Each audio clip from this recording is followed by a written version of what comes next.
Solute and less concentration of water. That's what osmosis is all about. So, where do we get the water? We get the water from the outside. When we drink it, we get a little bit of water when you metabolize glucose, because part of the waste products of the cellular respiration is water. But most of the water we get from the outside. So it's important that you drink water. And we get the water through the intestine, it's absorbed, and then by osmosis it's going to go from the capillaries to the extracellular space, and then it's going to go to the cells. What is driving this stuff? The amount of what? Huh? You said it. Huh? Yeah. The water is going to follow the salt. Exactly. The sodium and the potassium, the electrolytes. And you have filtration, reabsorption, diffusion, osmosis, allow continuous okay. The balance of inorganic compounds. Now this is retarded. This guy, I love this guy because it's a retard. The balance of inorganic compounds that are associated to ions, electrolytes, is closely related. Okay. The what is the electrolytes? You throw salt, sodium chloride, into water, and you break the covalent bond, and you're gonna have the ion of chloride and the ion of the anion chloride and the cation sodium. Remember, cations have a positive charge, and ions have a negative charge. And this whole thing, this balance of these electrolytes, is what keeps the water flowing from one side, from one compartment to the other. Now, most of the water we ingested, and how do we get rid of the excess water? Most of it we pee. Let me show you. I love this graphic. That's a cute graphic. So first, the water you gain. The metabolic water, just a little bit, right? Because it's a waste product of cellular respiration. So it's not really that much. So it's only 200 milliliters per day. Food has a lot of water. For example, what's going to have more water? Raw spinach or cooked spinach? Raw, exactly. And that's one of the reasons why it's recommended that you eat your vegetables raw. Because celery, spinach, kale, fruits, all these basic fruits and vegetables, they have a bunch of water. So you have to eat them raw. And besides, when you cook vegetables, you destroy all the nutrients, all the iron and all that stuff, so you don't have to cook it. Now, so that's the water that comes with the food. Then you have the water that we ingest, which has to be water. Now, what happens to the balance, to the osmosis, when instead of drinking water, you go drinking soda, like my friend from Michigan over there? What happens to this balance when you drink soda instead of water? I'm sorry? Right, how so? We established that already. That was a question on one of my exams last semester. No, the water doesn't pull in. There's pooling going on. Why? Who's pulling the water? The sugar in the drink, exactly. So, now imagine, you drink the soda. The soda is here. The soda is a bunch of sugar with a bunch of sugar with a bunch of sugar plus a bunch of more sugar, and then on top of that, more sugar and a little bit of salt. They add salt to the sugar also, to the soda. So, you have all these, what do you call that, a hypertonic solution or a hypertonic or a hypotonic? What do you think? Hypertonic. So you throw this hypertonic solution here. What's going to happen to your cell? Is it going to blow up or is it going to shrink? It's going to shrink. Shrink. Exactly. It has to shrink. So what's going to happen? You're going to get dehydrated. And you're going to feel hungrier. That's why when you go to McDonald's to buy a Happy Meal, whatever you buy, I don't remember the last time I went to McDonald's.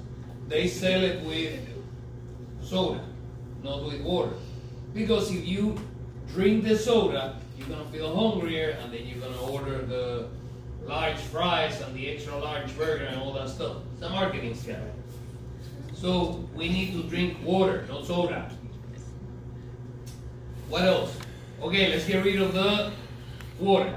Now, this business of getting rid of the water varies according to what you do in your life.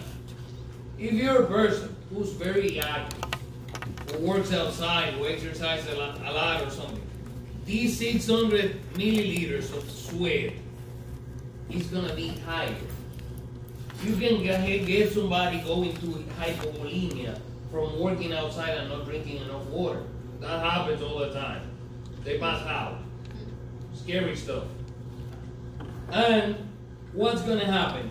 When you see those people working outside, they don't pee. See those guys working with the roof contractor, working outside. And what do? They drink beer or water, mostly beer. Well, they don't pee. You see that whenever you drink beer, what are you supposed to do? Well, these guys don't pee. They sweat the beer out. So what happens? They get super dehydrated doing this stuff. And then they pass out and they go, not good for reasons.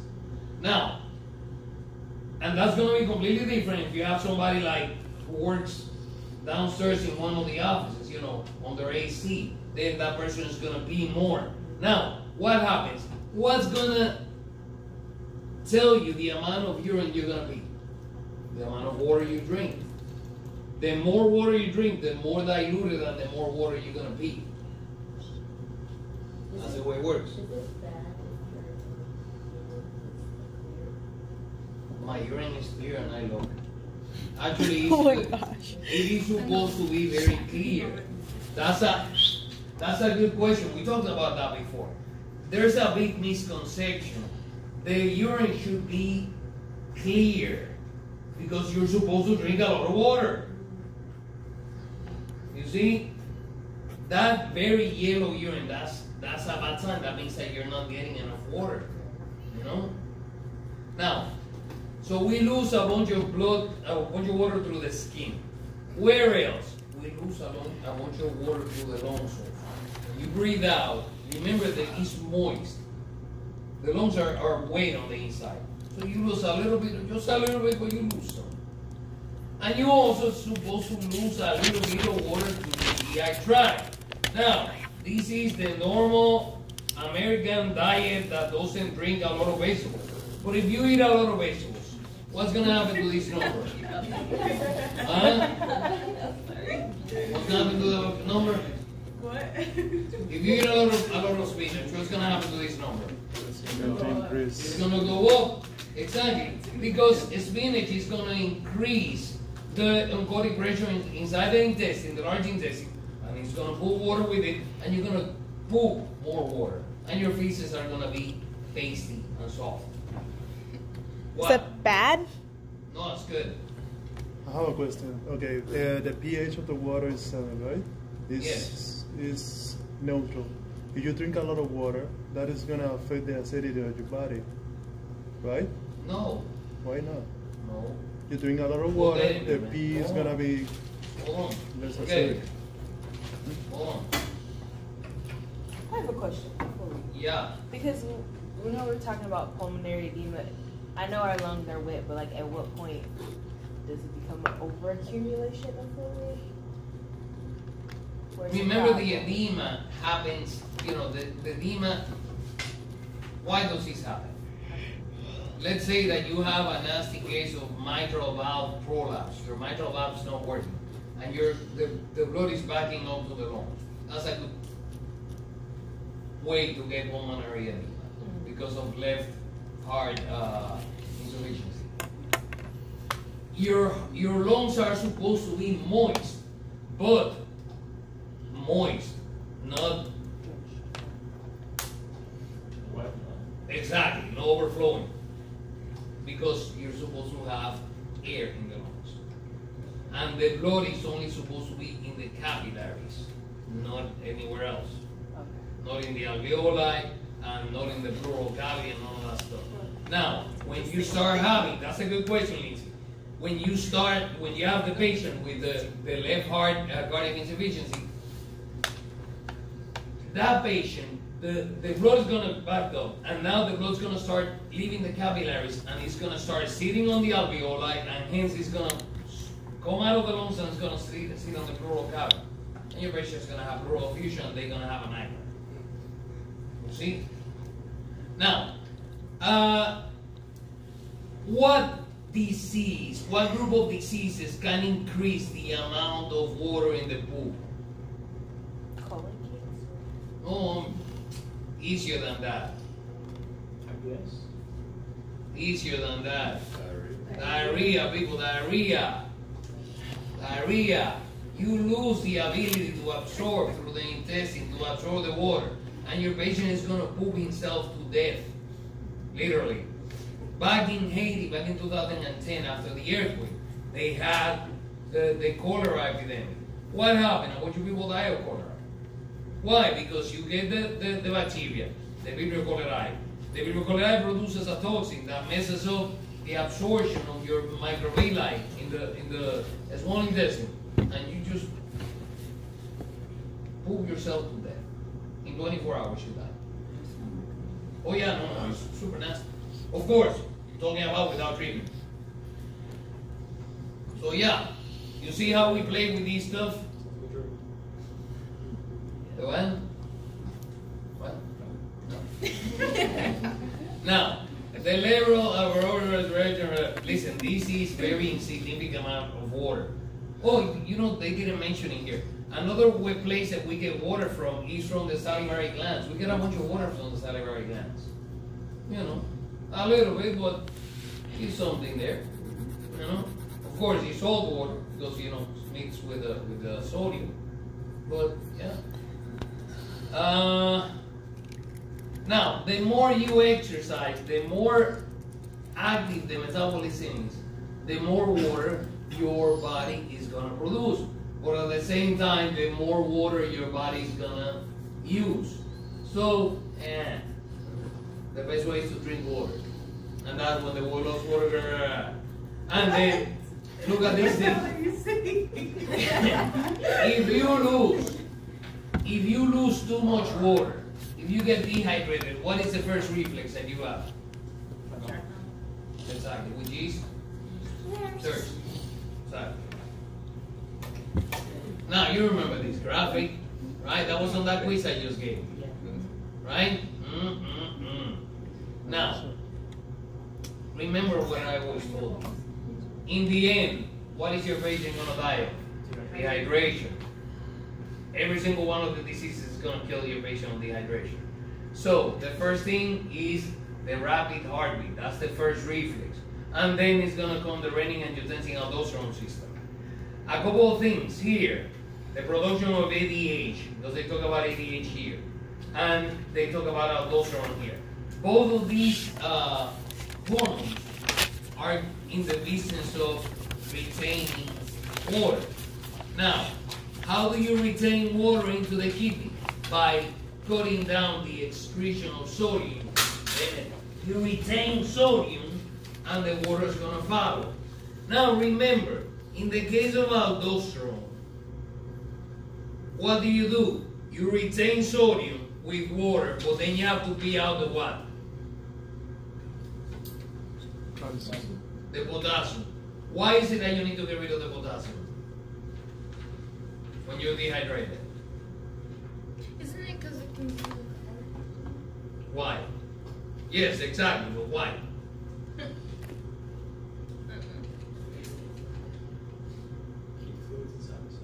Right here. Look at the amount of sodium that you have outside of the cell. It's only 4 or 5 milliosmoles per milliliter, right? And that little amount is important to keep it there. Now, remember, look at here. When you get dehydrated, this is the water, this is the sodium and the potassium. You get dehydrated. At first, wow, you lose water, but this stays the same.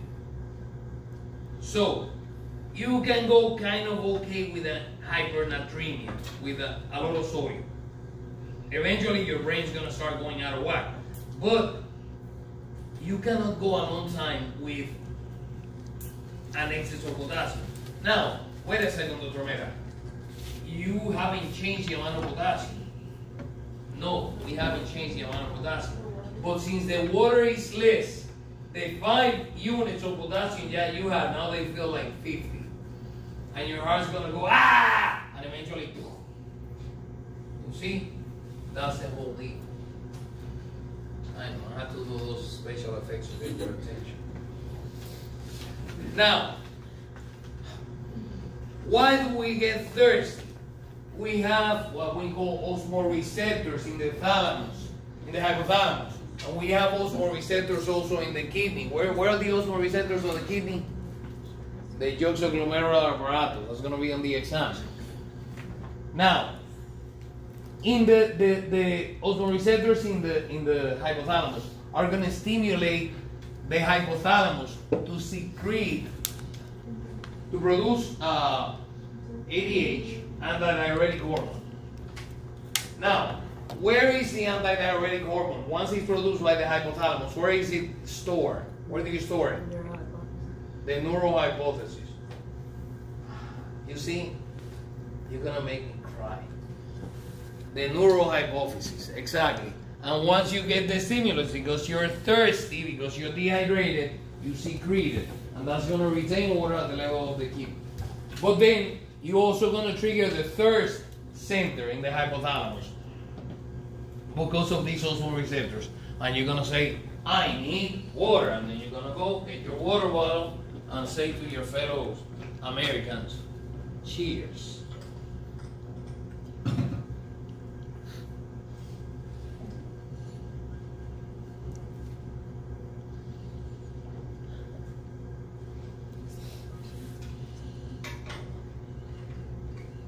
Now, all this stuff, positive feedback or negative feedback. Once you drink enough water, what do?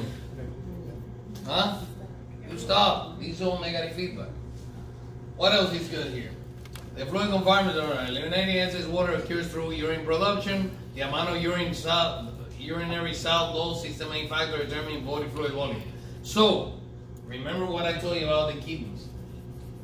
What do? You have too much water in the body. We have to get rid of some. Okay, let's put some sodium over here. The water is going to follow. You pee a lot. You're dehydrated. Hold on, we're dehydrated, so we're going to keep the salt here. We keep the water here, and then you pee a little bit, which is nasty for you. And the two main solutes that are in the urine are sodium and chloride. Great. And wherever the solute goes, the water follows. I just told you that. Now, there are 4 hormones that have to do, not 3, 4, because the 4th one is down there, that have to deal with the business of water retention. Now, you see that you have 1, 2, and 3 that are for the dehydration business, and only 1 for hyperhydration. What does that tell you? That the most important thing is to stay hydrated. You see? So, angiotensin 2 and aldosterone are within that same business of the renin-angiotensin-aldosterone system that you produce whenever you're dehydrated. Then, the angiotensin 2 is also going to stimulate, along with the osmoreceptors of the hypothalamus, the production of antidiuretic hormone, and that's going to increase more water retention. In the rare instances when you are hyperhydrated, your atria is going to extend, and it's going to stimulate the auricula, which are the 2 little flaps on top of on each atria, and they produce this atrial natriuretic peptide that is going to stimulate diuresis, stimulate your urination. And the water loss and the solute loss, same thing, same business. The only difference with the aldosterone, remember, the aldosterone is in the business of getting rid of the potassium. There is some instances, patients that are going to have hypokalemia because they have heart issues, because they have kidney disease, for whatever reason. And those patients are given a medication that is a type of diuretic that we call it the potassium sparing diuretic. It's called spironolactone. And that medication is gonna help your patient retain potassium. Really cute. And then, no, because it's not a diuretic. No, I know, but like, if they give you a high blood pressure medicine,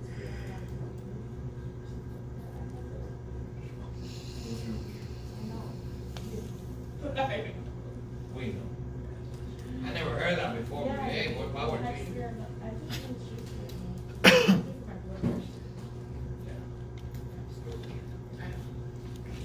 Now, the water and then the increased blood volume is gonna add feel between like and here's the little thing, the solute, the water moving through the body, fluid compartment, the whole thing is regulated by osmosis. Now, these, I've seen a couple of books talk about this stuff. The only people I think that they can do the like water intoxication is when they do the waterboarding, when they torture people. Because I never heard nobody like drinking themselves to death on water. Yeah, waterboarding is a really cool technique to get information out of people. You had it? Really? What? Damn, talk about age. We need to talk about that. Damn. Okay, the water. Now, the electrolytes and the water. So that's it for the water. Not much to say about the stupid water. When you go to the doctor, I know that everybody here goes to the doctor once a year for the physical. One of the things they measure is your electrolyte levels. Those are important. And the electrolytes, they're measured in milli equivalents per liter. So you have 140 to 145. And now, what do they measure when they do your blood test? The blood plasma, the interstitial fluid, or the intracellular? What do they measure? The plasma. That's the only thing we can have access to. So they measure milli equivalents in plasma. Now, under normal circumstances, this is the what's supposed to be red here is what your blood levels of these ions are supposed to look like. And if they look like that, that means that they're okay in the other compartments. The moment they go out of whack in the blood, then they start going out of whack in the other compartments. So, the plasma, so here, as you can see, the most important cation in the extracellular fluid is going to be the sodium. And the cation in the intracellular fluid is going to be the potassium. Calcium, as you can see, inside and outside the cell, we have a tiny bitty. So you don't have to drink milk. It's a lie. Now, the magnesium, we have just a little bit, most of it is inside the cell. Chloride, we have a lot than the other guys, and it's mostly outside. Then you have the bicarbonate, the phosphate, the sulfates, and the protein and ions. All these guys, they have a negative charge. Remember when we talked about membrane potential, that the actual potential of the membrane, the resting membrane potential, that the membrane potential is kept because you have positive on the outside, and negative on the inside. Why is it negative? Because the potassium is always wanting to leave, right? Following concentration gradients. But then you also have the proteins, the sulfates, these guys, these are, so that increase, and look at the magnesium also. Oh no, the magnesium is a positive. These guys. So you're always gonna have more of a negative charge inside of the cell. So So it's super huge. Now the sodium impulse, transmission, also contraction, fluid electrolyte balance, and this is controlled by aldosterone, ADH, and AMP, right? And we have to take it in the diet. That's where we get our sodium. The problem here, you know, is that we eat too much salt. I mean, salt all the way. The chloride, also we get it from the diet, and we use it to make hydrochloric acid and play with the balance of the cell and all that stuff. Then the potassium is the main cation on the inside of the cell, and it's in the business of impulse production, muscle contraction, depolarization of the membrane, all that stuff. At the end of this part of the chapter, he has a nice little table to what would happen to you if you have too much or too little or any of these guys.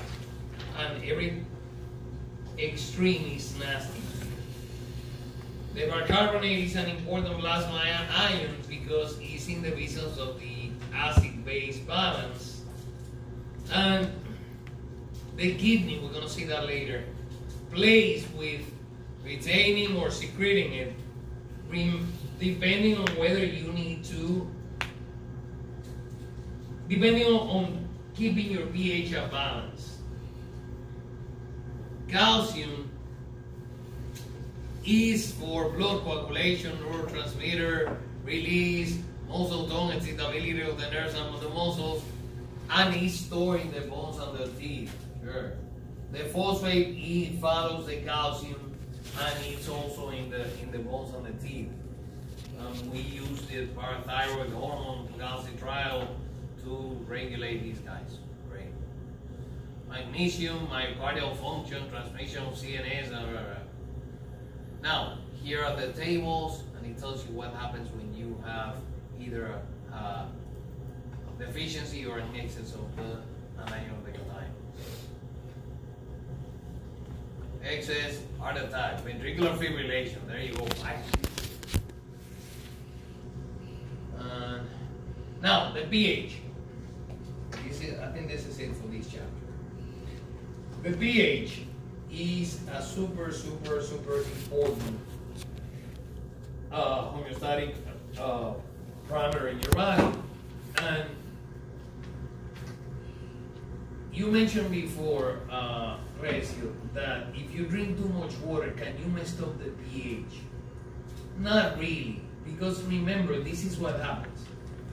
When your body, since this is such an important homeostatic parameter, your body's always playing around to control the pH. Now, the water is not going to mess you up. Now, if you drink hydrochloric acid, then you're going to mess up the pH. Or if you drink, what was that thing that I told you to do for the cheating boyfriends and husbands? That is in your kitchen, I told you. No, the stuff that you used to be in the oven. Oh, No, not the Lysol woman, easy off. oh. The best thing in the world for you. Drink it? For cheating husband. What? You're gonna send him to the part of hell where they take care of the cheating husbands. Right away. Very effective for getting rid of cheating husbands. Now, if you give somebody an overdose of that stuff, what's gonna happen to them? They're gonna die of alkalosis. I mean, this stuff's super nasty. Now, and if you take a lot of aspirin, you're gonna go into acidosis, you know? Now, drinking a lot of water, now it's not gonna do anything to you. Now, how do we control the pH in the body? Number one, we have a bunch of buffer systems.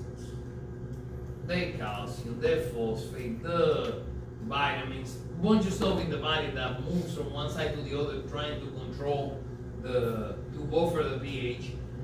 Then we also deal with the lungs. Now, this is interesting, how this reader says exhalation of carbon dioxide. You only do exhalation of carbon dioxide when you are acidotic. But if you have alkalosis, what are you going to do? The opposite. You're going to try to retain CO2 and try to get rid of the oxygen.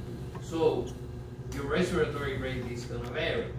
So when you have issues with the pH, if you have acidosis, your patient is gonna hyperventilate, trying to get rid of CO2 and getting as much oxygen as possible.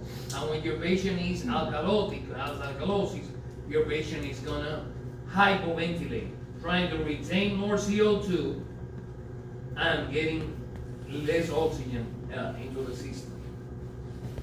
Now, the definitive warrior in this business of the pH is the kidney. Now, the kidney works with both hydrogen ions and with bicarbonate ions. So if your patient has acidosis, what is the kidney gonna do? It's gonna pee away the hydrogen ions and retain the bicarbonate. If your patient has alkalosis, the opposite. They pee the bicarbonate and retain the hydrogen. So the proteins, they work as buffers, the protein thing. The hemoglobin is gonna play also with it, with the carbonic acid and releasing, breaking into bicarbonate ions and all that stuff. Then that bicarbonate again. And the phosphates are also gonna play with that. The CO2, the exhalation of carbon dioxide, I already told you about that stuff. And again, I already told you about these reflex. You hyperventilate or you hypoventilate depending on whether you are acidotic or alkalotic. Now, this patient has acidosis and the patient is gonna pee away the hydrogen ions. And look how the patient is then sending bicarbonate ions into the blood to trying to raise the pH. Now, besides taking a whole bottle of aspirin or drinking a bunch of ECO, what else is gonna mess up your pH? You're gonna see more real terms. A nasty pneumonia, an infection is gonna mess up your pH value. And a lot of these patients, when they go into sepsis and septic shock, they're gonna go into acidosis. Now, this is what's gonna happen. I have here Nurse de la Cruz, and I have the patient Miss Ziegler, all fucked up in the bed with a nasty case of acidosis. Let me show you how de la Cruz is gonna kill her buddy Ziegler, right here. Ziegler, here's the order for that patient. And because I'm just like all the doctors here in the United States, I'm in a hurry. So instead of writing 0.5, I wrote 0.5 milligrams. IV of the sodium bicarbonate. Guess what? Poor little de la Cruz. She's been working double shifts for the past week because she wants to buy a house, right? You want to buy a house, de la Cruz, right? Nice house with a pool, the whole thing. So you're working all those double shifts, you're freaking tired. So you look at the paper the doctor gave you, and you don't see the little dot in front of the 5. And instead of giving the patient 0.5, you're going to give them 5 milliliters, 5 milligrams of bicarbonate. Now you're pretty much giving the patient 10 times the amount you were supposed to give her. What's going to happen to the patient? She's going to die of alkalosis. Like, bye-bye, right away. Very, very cute. Bye, Ziegler. We'll don't worry, we'll name one of the areas of cadence after you.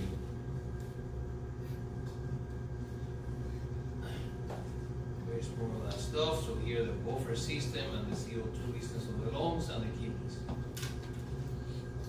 Now, when you get into the nursing business, they're gonna talk more about this stuff and how to deal with these patients. You're gonna have respiratory versus metabolic.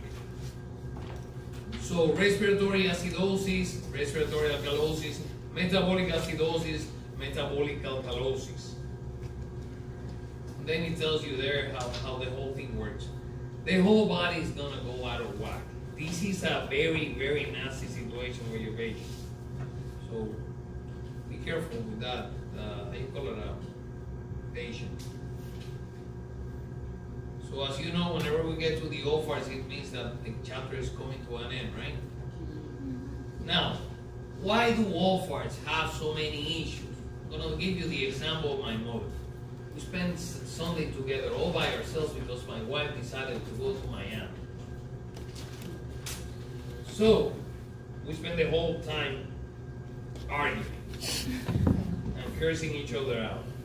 Mother, get off the stupid recliner and go to the bed and to the table and eat with me. Oh no, I want to eat on the recliner. Carajo! Get off the freaking thing, I'm going to throw it away. Get off your butt and sit on the table. She finally did, because now she knows that she lives in my house under my roof, you know, and I'm a freaking dictator. I'm an evil person. And then, Mother, when was the last time you ate water? You drank water? Oh, I only drink water twice a day. That's it for me.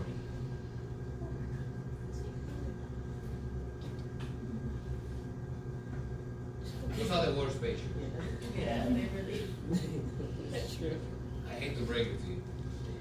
So, imagine if my mother, with drinking her 2 glasses of water, was living in one of those hot apartments in New York with no ventilation, 100 degrees outside. What would happen to her? A heat stroke.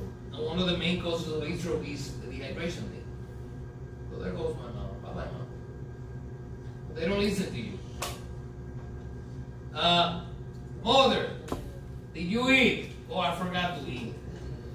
I haven't been feeling hungry, but did you eat something today? No, I haven't been feeling hungry the whole day.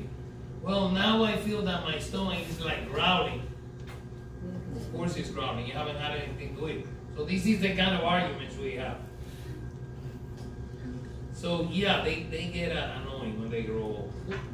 She always tells you that the worst thing that ever happened to her was getting old.